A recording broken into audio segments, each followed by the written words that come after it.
Okay, hello everybody. Welcome to today's event. I'm Jason Gumper from msdynamicsworld.com, and we're here for a session all about how to rock time and expenses with Dynamics GP.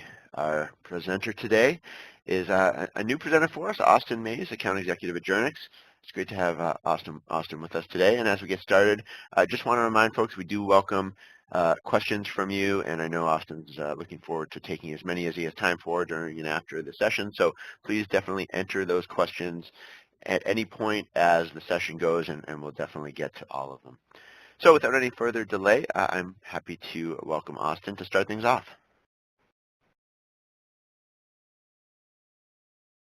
And Austin, we're not hearing you.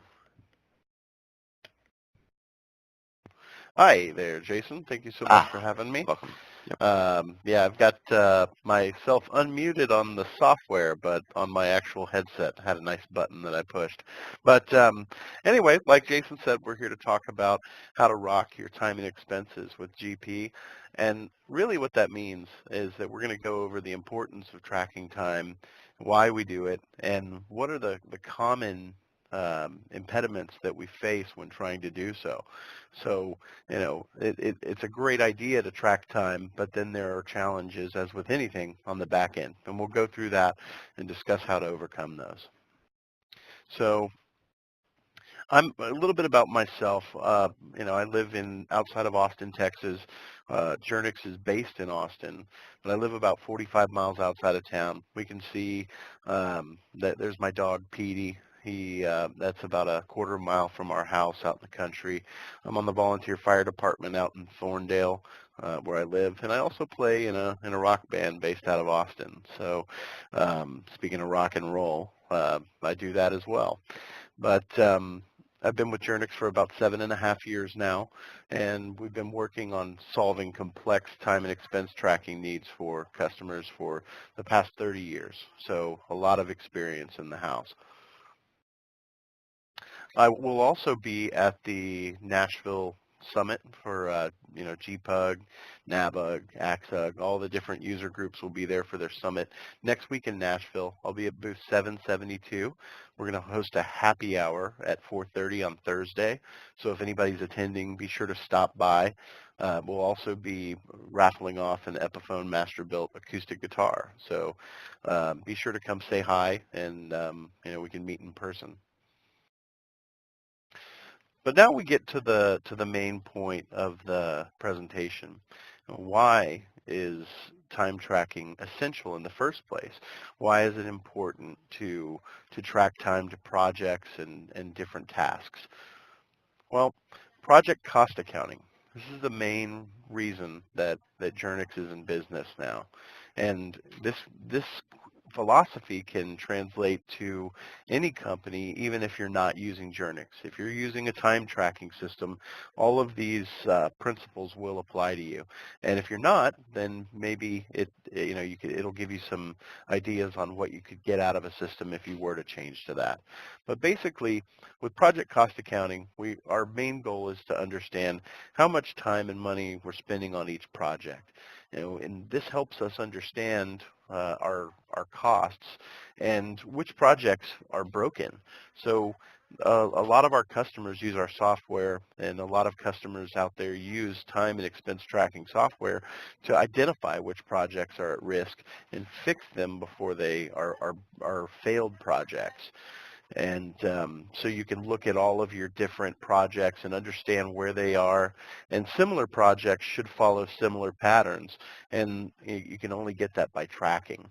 Widget completion. So, if you need to track on a per piece, like a piece rate type thing, there are companies out there that track how many bushels of oranges are picked in Florida and almonds in California. And this can apply to anybody that works on a per piece rate. So this could be how many different supplies that you use out in the field. So if you're a cable installer, you could say that I used 10 feet of cable. I used a few of the adapters, and all of those can have costs associated with them as well. And so that can go to the entire cost of the project.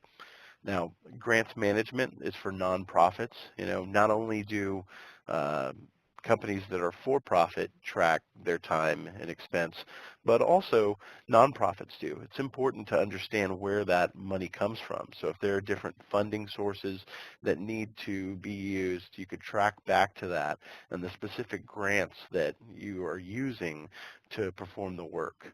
And then if anybody has any questions, there's a lot of oversight with nonprofits.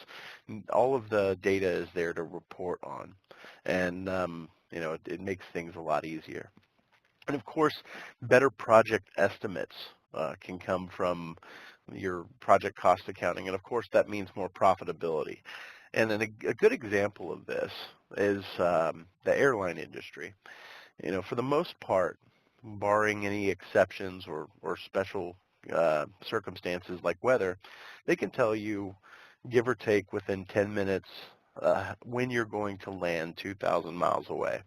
And they do this because they've been tracking these flights, hundreds of thousands of flights over years and years and years.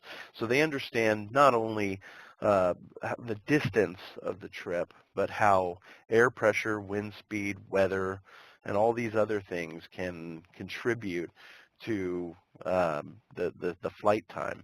And they're constantly monitoring this and watching many different data streams in the cockpit to have the most efficient and safe flight possible. And so that's the same thing with project cost accounting, is if you're constantly watching many different streams, like the different tasks on projects, the different milestones that you're tracking, then you can anticipate what moves need to be made to make the project more efficient and profitable.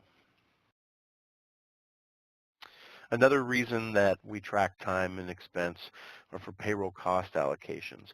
This is more of the time stuff. And as most of you know, that the payroll costs are going to be the most expensive thing that your company pays for. So it's your largest cost.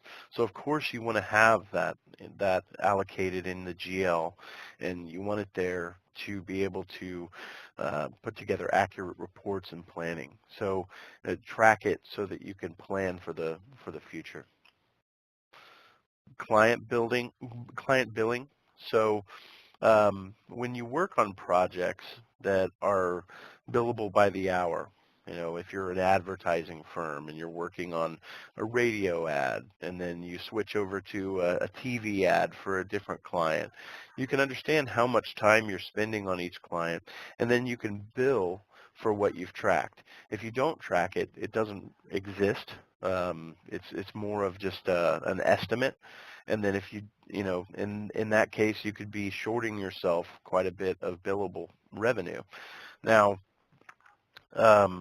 in this case, when you're billing, we find that you could send an invoice over with all of this supporting data, not only the projects that people worked on, but the tasks that they performed, any notes and comments, and the days that they did that work.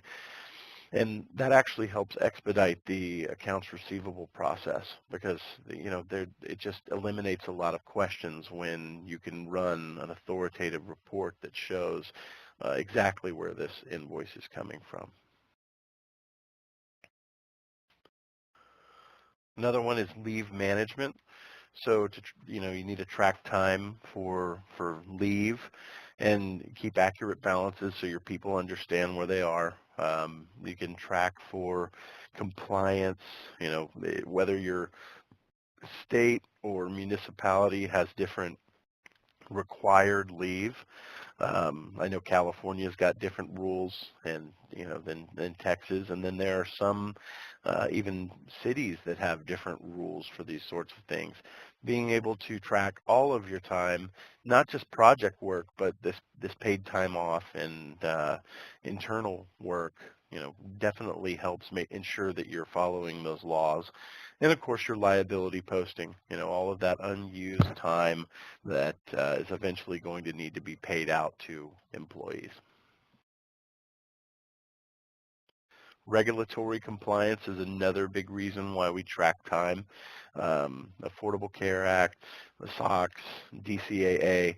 There are a lot of government contracting companies out there that have to follow these Defense Contract Audit Agency regulations. So they need to track on a daily basis. They need to have an audit trail. They need to have very, very visible uh, glances into their time data.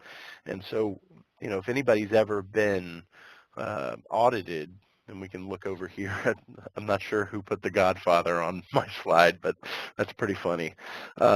If we don't comply, it will have unfortunate consequences. So if anybody's ever been through an audit, they're not fun to start off with. But if you're able to, again, back up all of your data and give them insights into how you complied, then it makes everyone's life a lot easier. And over 20 years, or at Journyx, we have found out one thing, and that's for sure. If we haven't found out anything else, we found out that people really don't like tracking their time. Nobody gets really excited about it. When we roll out a new time tracking system, people aren't partying in the break room with balloons and confetti. It's really more of the business leaders that want to track that. So, that is in itself a philosophical hurdle to jump over when you're trying to track time. But there are also other things that can affect the effective, well, can contribute to the effectiveness of being able to roll out a time tracking initiative.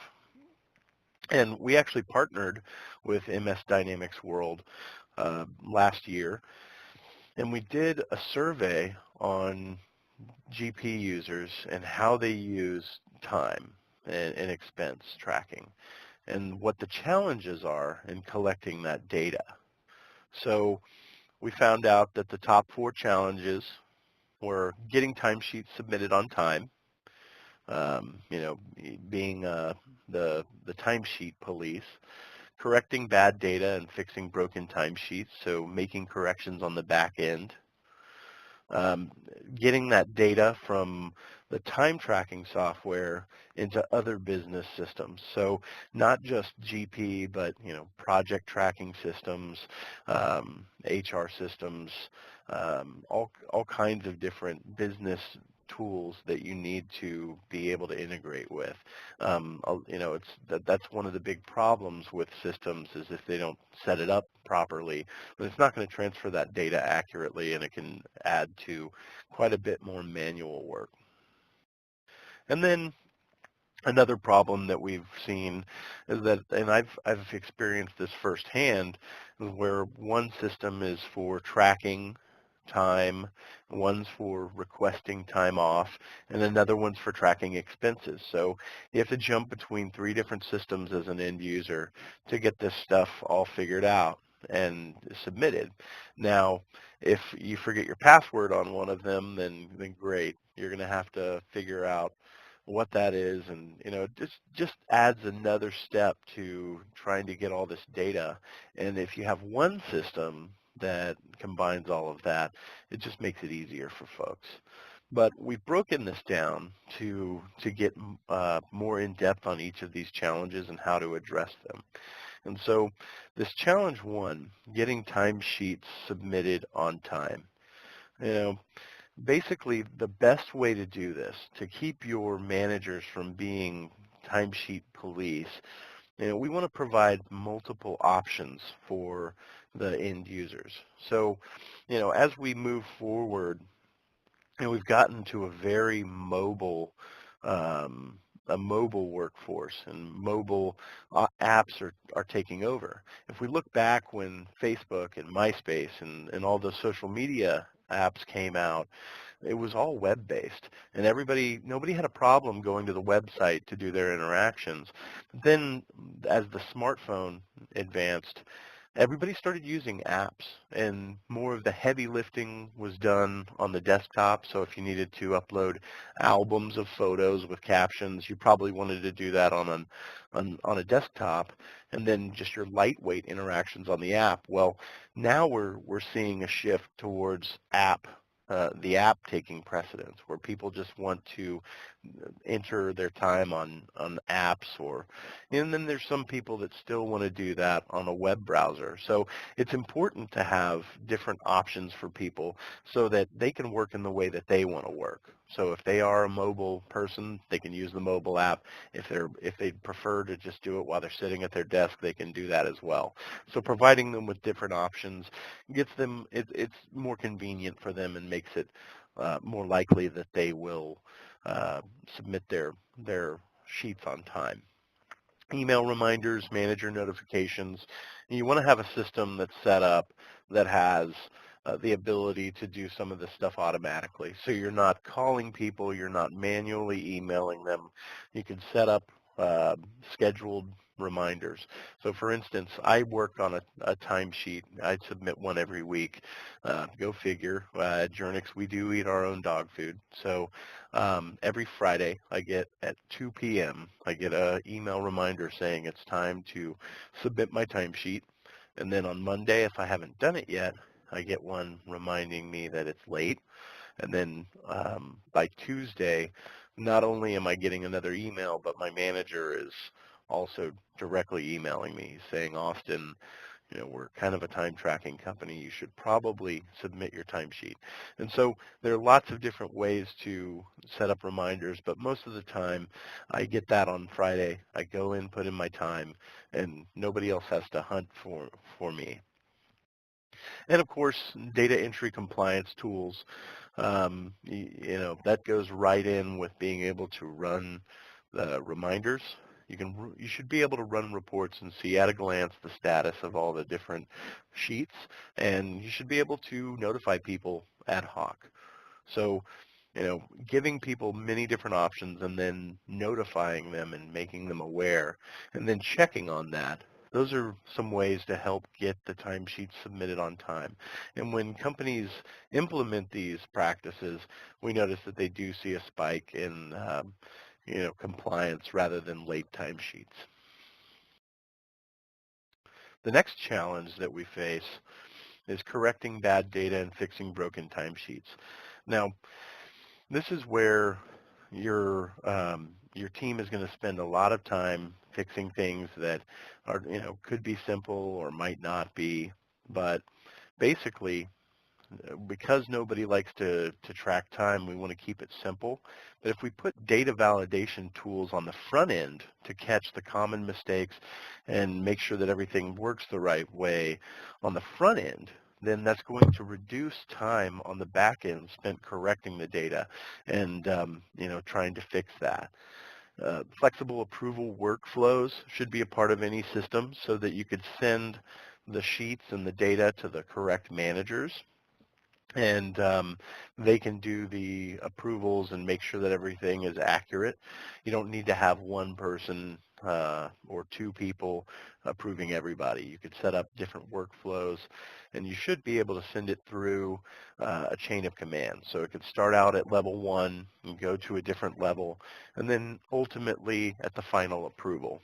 And you can even you should be able to even set up approvals for your clients. So if your employees are working on a client project, they can take a look at a timesheet that has just the data for their company's projects on it.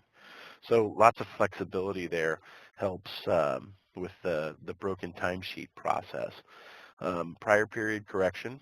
So let's say that something does get over to GP and it's inaccurate and we need to make a correction. And there needs to be a simple way of doing that. So any system that you would want to implement for time tracking should be able to do prior period corrections fairly simply. And that's something that I would ask about on a demo if you're sitting and watching that. The next challenge would be doesn't sync with other business applications. Now this is a very important one that commonly gets overlooked. because of our ability to to run a report and manually enter stuff into other systems. And, at that point, when you run a report from a time tracking system and then manually key it into a project management system and then a payroll system or a CRM or into GP directly, then you're basically taking accountants and finance folks and turning them into way overqualified data entry clerks. So in order to make this a lot easier, ideally you would have your system of record. In this case, we talk about GP, and that could feed a time system, and that time system can then send that data back to GP and to other systems like projects. So when you're working on a project management software, you can take those actual hours that have been recorded at the project level and actually apply that to the status of your projects and the Gantt charts and things like that. CRM, you can track how much time that you're spending working on each client.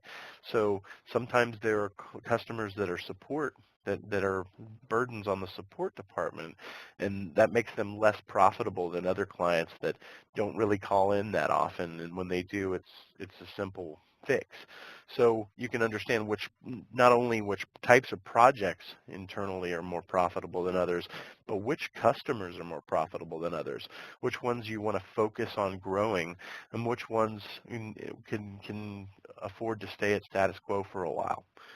And then, of course, any system that you want to have should have, have framework to be able to integrate with other systems, whether it's off the shelf or in the flat file transfer or pointing the tables at each other on the back end.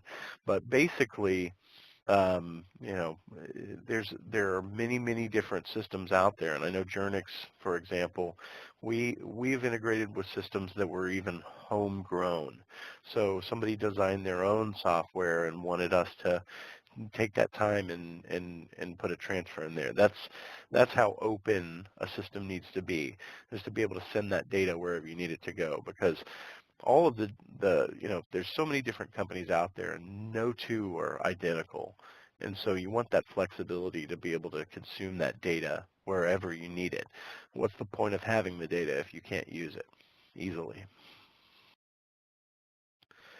And then our last challenge is tracking all of our stuff in one place. So again, the example of jumping from one system to do a leave request, one for my timesheet, another one for my expenses, and then any equipment or widgets that I track. There are also resource planning systems out there.